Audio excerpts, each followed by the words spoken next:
Good morning, students.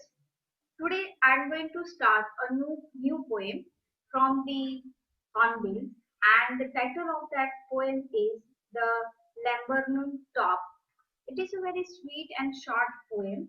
Let me tell you what is this the poem is about.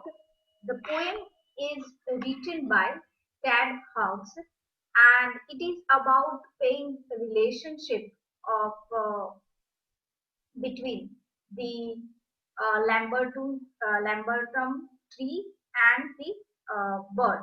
Okay, so this is a very good and a very interesting poem that I have seen.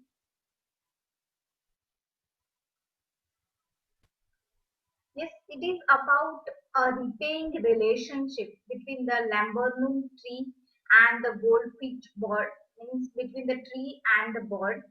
The tree is yellow, silent, and it is death-like. This is the time of autumn, and it is made alive by the bird and her young ones when they come to this tree. Now, this yellow bird has her shelter on the tree where the mother bird feeds her young ones. But as soon as the bird leaves to fly in the sky, the tree becomes again silent and death-like. Right? So the poem starts about the description of this laburnum tree and the what is the thing that he noticed, the poet noticed about this tree as well as the relationship between this tree and the bird. Okay, so let's start line by line explanation so that you can understand it very well. Now, here you can see the title of the poem is The Lambernon Top, and the poet is Tad Hugh, who has written this poem. Now, what is Lambernon? Laburnum is a short tree which hanging branches, and you can see this is the also called as golden shower tree. Okay, yellow flowers are there, and that seeds are poisonous seeds, and it can be used in any many diseases and in Ayurvedic medicines also.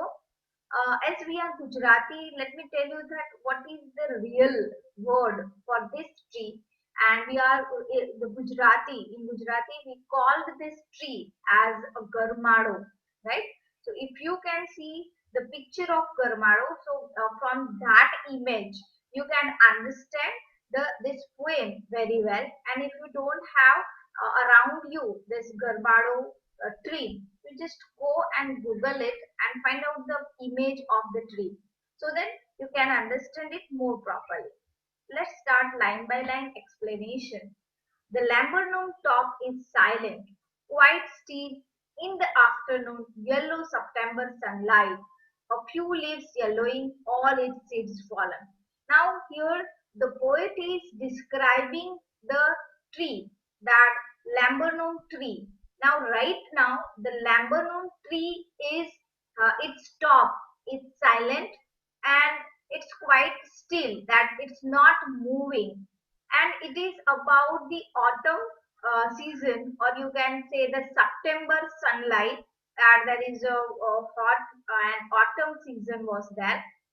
That's why there are few leaves are yellowing on the tree, and all its seeds fallen, and all its seeds, the tree's seeds were fallen.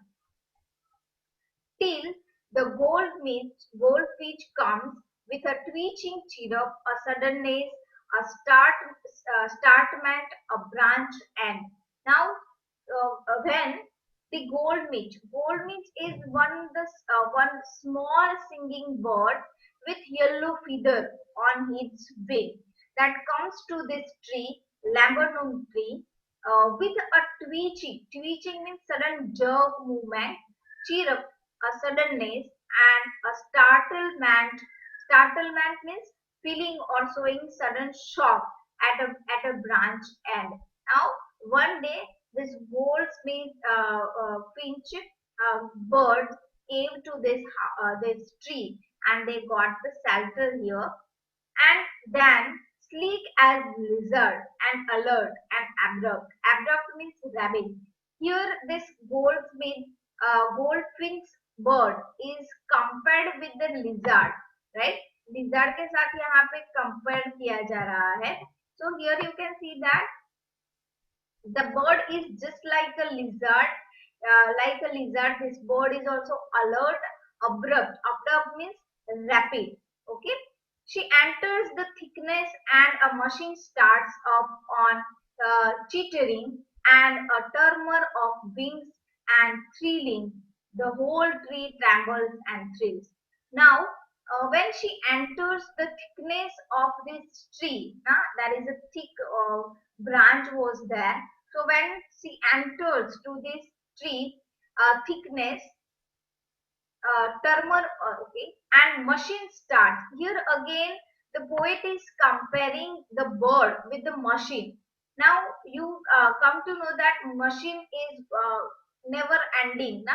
It's working, starts working, and of chittering. Chittering means to make a chittering sound. So when this tree is all alone and silent and quiet, and suddenly goldfinch birds came there, and they are just like a machine, and they started making a chattering sounds and a tremor of wings and thrilling. Tremor of wings means involuntary vibration of the wings. They are flapping the wings, and thrilling. Thrilling means to produce a chirping sound. They are like a machine. They are not stopping and making the sound. And once this tree is silent, now it is not by the arrival of these birds. The whole tree trembles and thrills, and that is why when these birds came, the tree trembles and thrills. Trembles means here that shivering, and thrills means sudden feeling of excitement when have.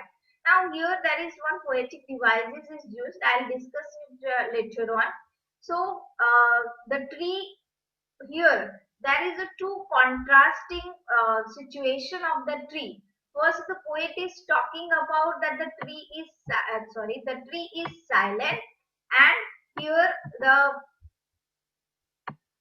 silent, and here the poet is talking about now the tree starts trembling and thrilling with because of the arrival of the birds. It is the engine of her family. Now the poet again compares the bird with the engine. Now what is the criteria, or what is the main idea of role of the engine? Now engine, without engine, you cannot run any machine, right? So this bird is the mother bird, is the engine of her family. So without her, no one, she is feeding all her babies and young ones. That's why she is compared with the engine, that without engine you cannot feed her family. She stokes it full and then floats out to a branch end, showing her bad face and identity mask. Now she stokes. Stokes means to add fuel to engine. Now add fuel to engine means that she is feeding their young ones it fully, then floats out. Floats out lead on to. Now she is also leading her from one branch and to another branch, showing her bad face identity mark. Bad face means streepy face identity mark. Now here the poet is saying that this uh, this this bird is just like a yellow color. The bird had a yellow feather, and that's why this Lambernon top has also the yellow flower as well as the leaves also. So you cannot see her with a bad face. You cannot see her, but from the face, because its face is the black one. That's why from the face you can identify the bird on the tree. Otherwise, we are unable to identify this bird on the tree because the the color of the tree is also yellow, and the flower of the tree is also yellow, and the uh, color, the feather of the bird is also yellow. So here one figure of speech is also used. I'll discuss this later on. Then with airy, delicate whistle, chirping, whispering, she launches away towards the infinite. Right? Airy means weird and strange. Whistle, chirp means gentle whisper like the chirping of the bird.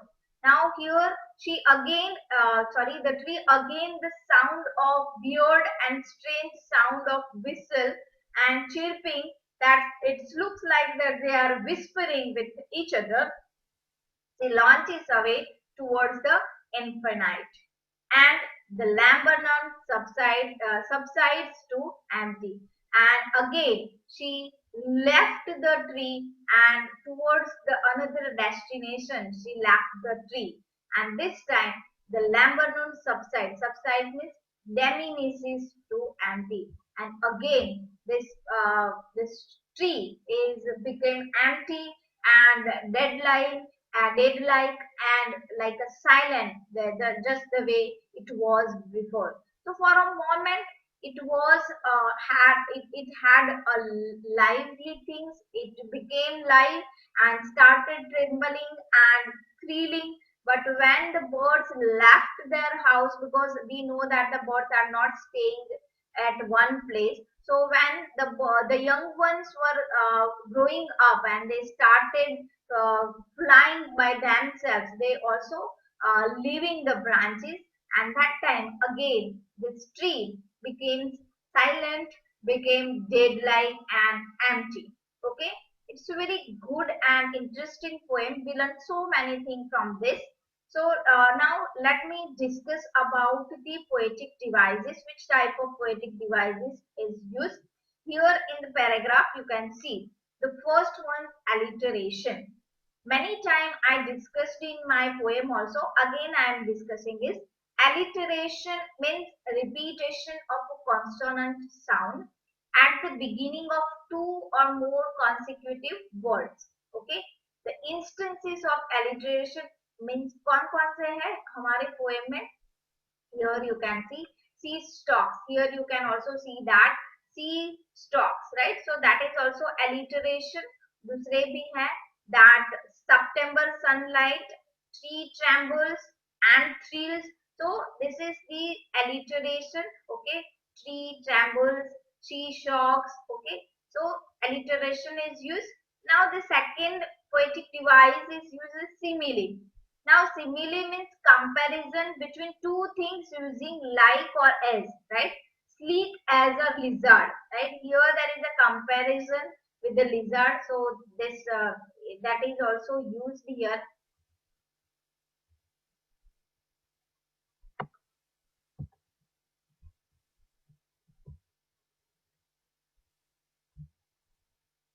Okay.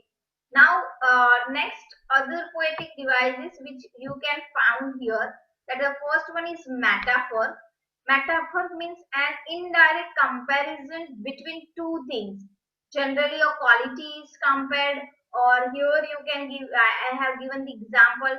She enters the thickness and a machine starts up. Here, the metaphor is used as the she is compared with the machine, right? So the noise created by the movement of the bird is compared to the machine's noise, right? So here there is the comparison, that is a metaphor is used. Second, it is engine of the family. Now, engine, I told you, I discussed this, that engine is used to run any machine. So just like the bird is like an engine of her family, as she is feeding the younger ones, showing her bad face identity mask. Now here you can see that showing her metaphor is also used. The identity mask is used because the bird is never wearing a mask, but here they have used this identity mask because our feathers were yellow, and you cannot identify when the bird is sitting on a tree. because of the yellow feather, sorry, because of the yellow leaves and flowers.